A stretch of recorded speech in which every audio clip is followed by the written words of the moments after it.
I grew up on the east side of Wilmington. How many of you are from or have visited the east side of Wilmington?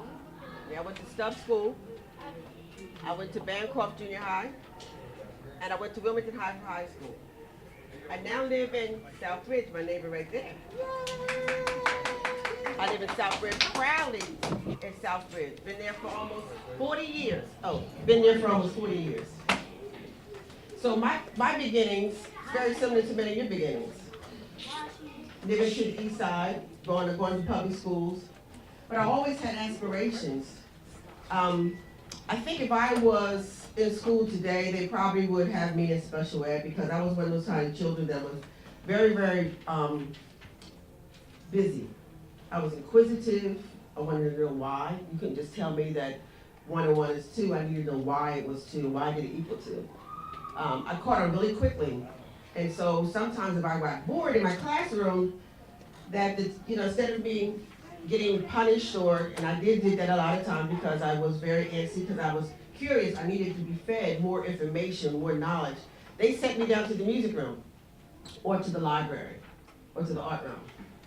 And so I gained the knowledge and the love of making puppet shows for the kindergartens, reading to the kindergarten classes. And this is elementary school when I was in Stubbs. I went to the music room, I learned how to play the flute and the piano. And in the library, I used to catalog books. I helped the librarian put books away. So the inquisitiveness that you might have is because your brains are like sponges, and that's what I realized because I have 2 daughters who've given me the most beautiful 5 granddaughters and 1 great-grand. So I understand your world, I understand what you're going through, because not only did I go through it as a little girl just like you when I was your age, but I've done the same thing with my grandchildren.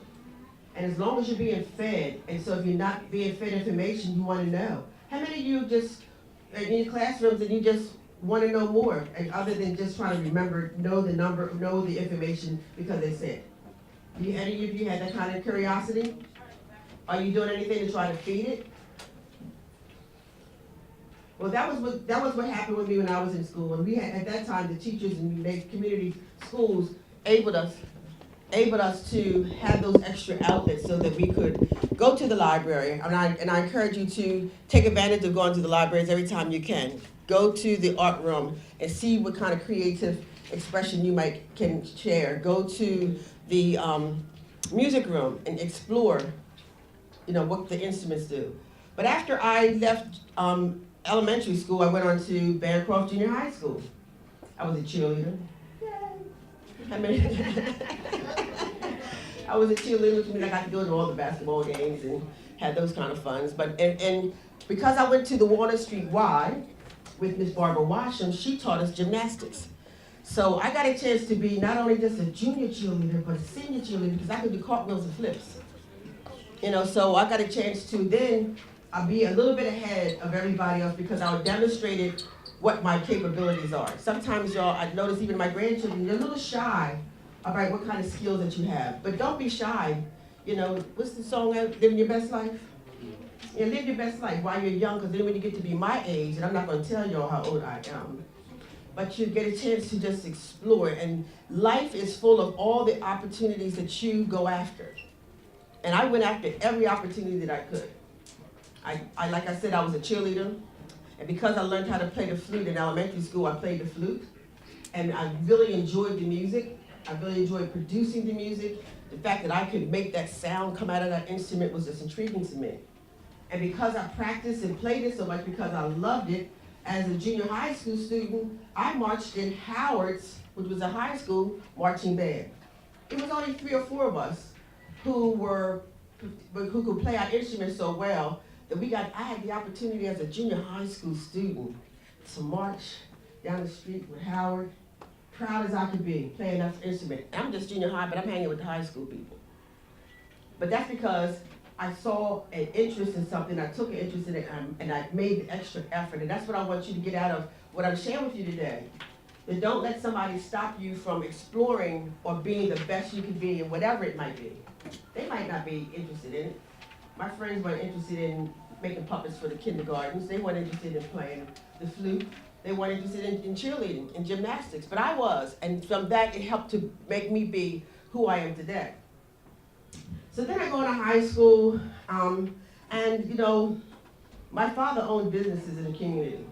So all I saw was a hardworking man, and he would come home every night with bags of money, and I would help him count the money.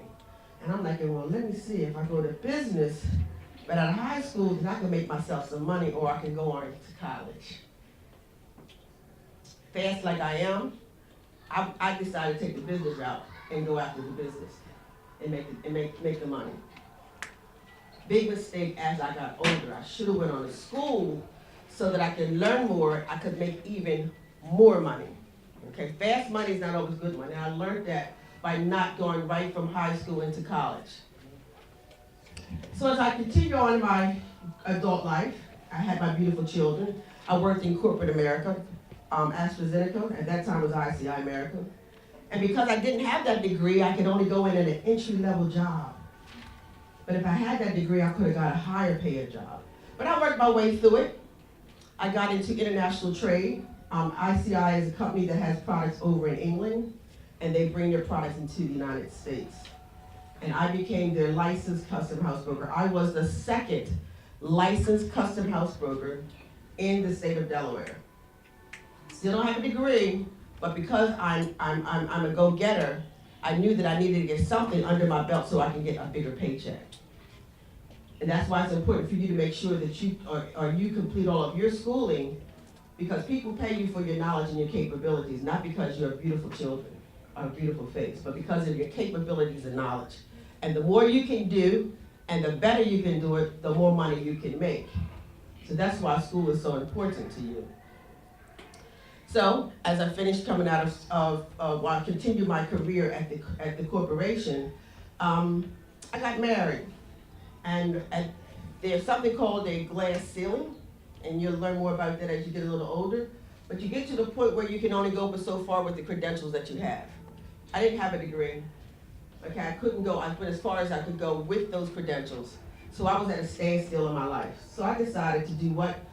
Open my own business, become an entrepreneur. And I did so. I owned a bookstore that specialized in African American literature. There was not any business there in the city of Wilmington that where sold books that taught us, about the great, magnificent history that we have contributed to, not just the United States, but to civilization as a whole. You know, who built the Great Pyramids? You know, we have elevators and wash machines and ironing boards and street lights because of the ingeniousness of your ancestors. Maybe your uncles, your grandfathers were inventors of many of the things that we use to make America be civilized as it is today. So inside of all you, that's why Black history is so important, that you know about what you can do, because people like me, who look just like you, who came from exactly where you come from, did it. And it's no magic, it's just doing it. I went to school, I studied, and I put all of my ambitions and my learning skills into things that would make me move to the next level. Not only did we do the bookstore, we wanted to celebrate our culture. I formed a nonprofit agency, and we did what was called the African Festival, and then we added a parade. It became the 6th largest festival in the state of Delaware. 6th largest. So you know you got the Italian, the Greek, and all Polish, and all the other festivals. Well, the African Festival at that time was the 6th largest one in the state of Delaware. Everyone came out to celebrate the greatness of our history. There were programs for the young people. Storm and Norman's Classic did his games down at the park along with us.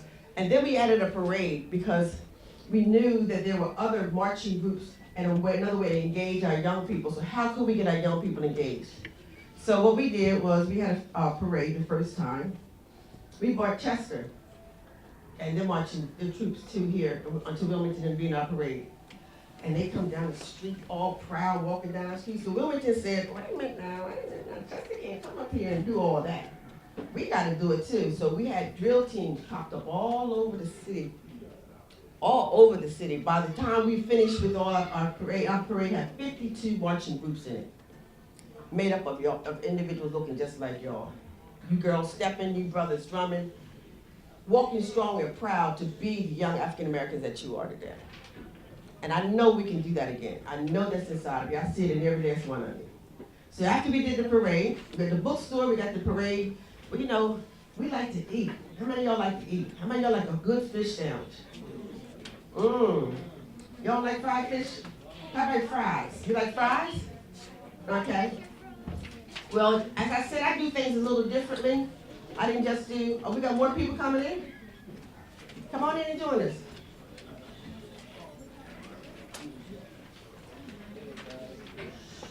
As I said, I opened up, we needed to make money for the festival, so everyone at the festival loves a good hot fried fish sandwich. And because I'm so proud of my ancestry of being an African in America, we don't have French fries. We had African fries, okay? Because you know how we had to cook a little special, we put a little spice in it, we put the green peppers and onions in it and fried them all down, and they became the meal of the African festival.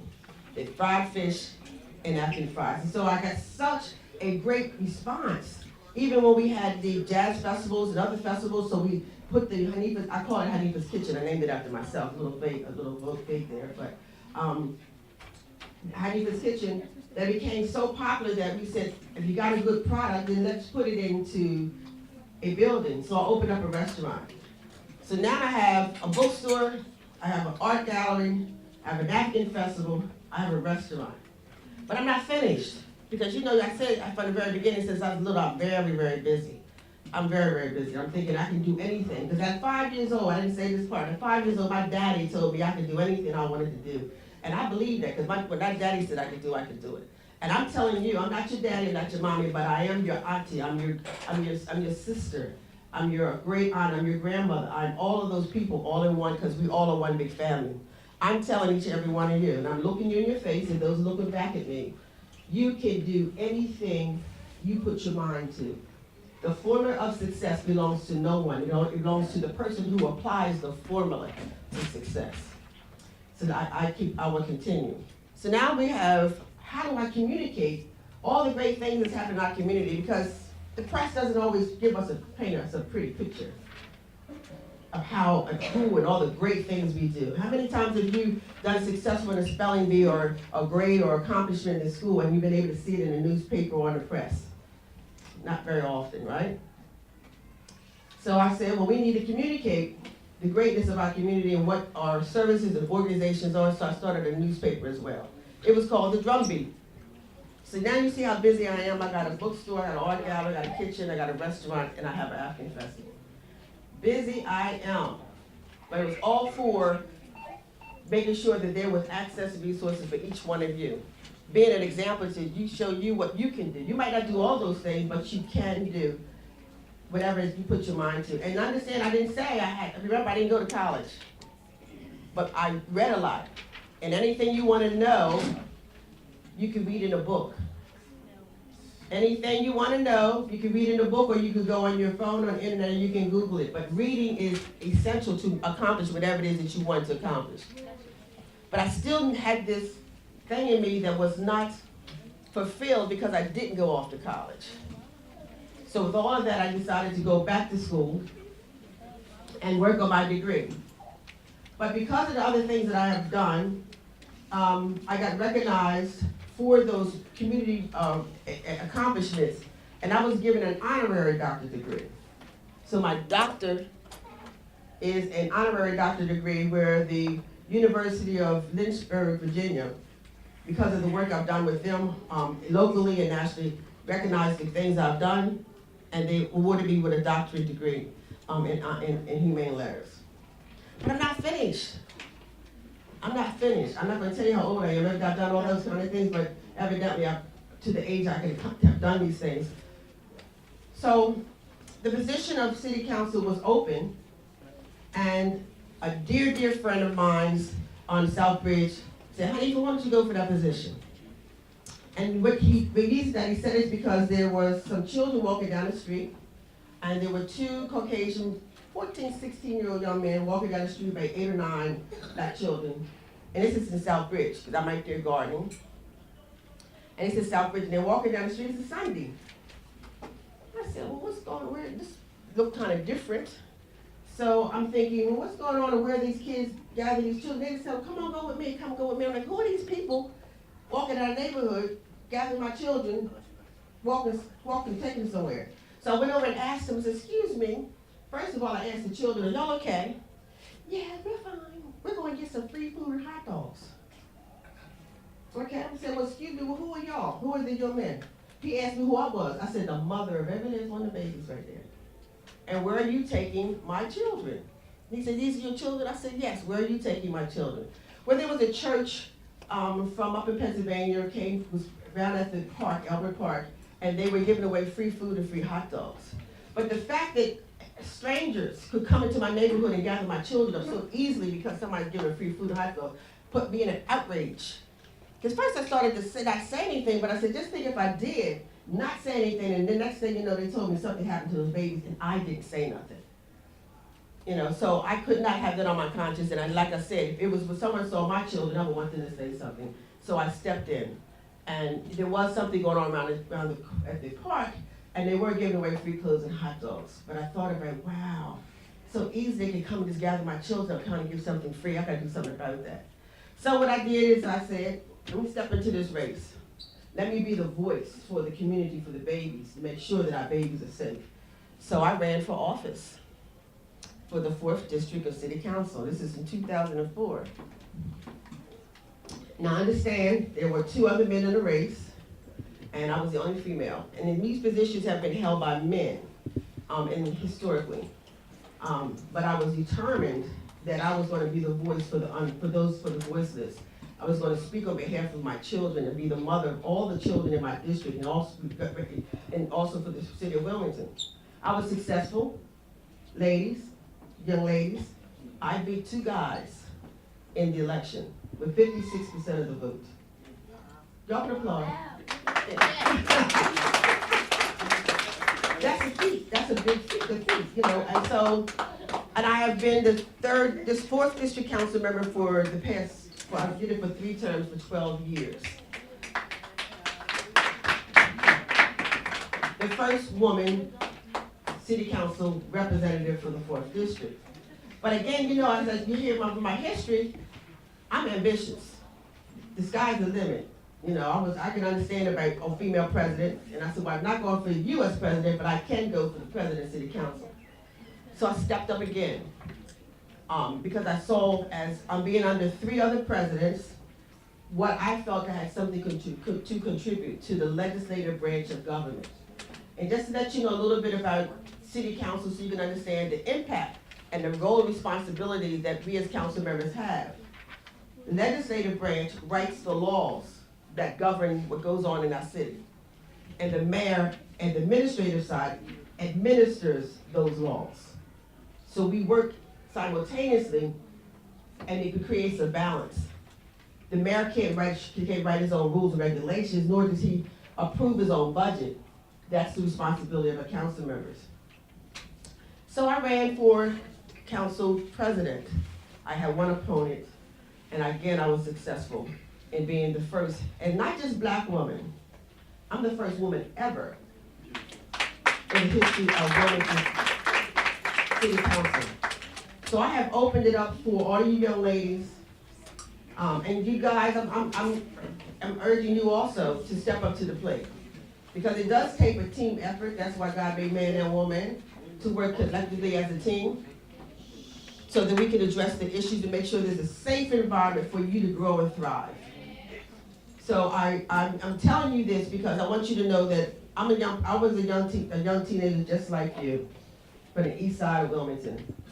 Grew up my adult life and still live in Southbridge, a neighborhood that I love because it's family. And we're all family. And when we get back to understand the importance of being family and loving each other and respecting each other, we can be creative like our ancestors can and create many more great things that make the world a better place. Remember our ancestors who were brought over here and kidnapped in the slave ships and were forced to be enslaved. Even and under that condition, they created iron boards, they created red lights, they created elevators, they created refrigerators.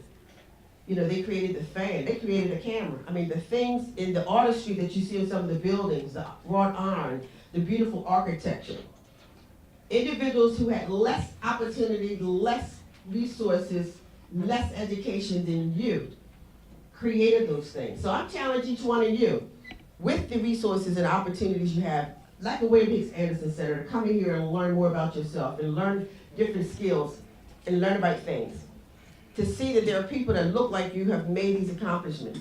And to know that your ancestors who didn't have nowhere near what we have access to, like in education. Did you know, back in those days, that it was illegal for you to learn to read or write? Yeah.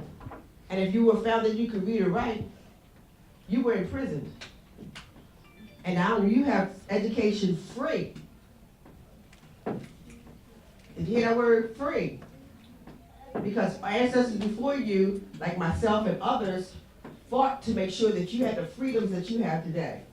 So it really is important for you to take advantage of all of those freedoms. The free public schools. Did you know what Howard High School is on the east side? Did you know that was the only high school for black children in not just the city of Wilmington, but the state of Delaware?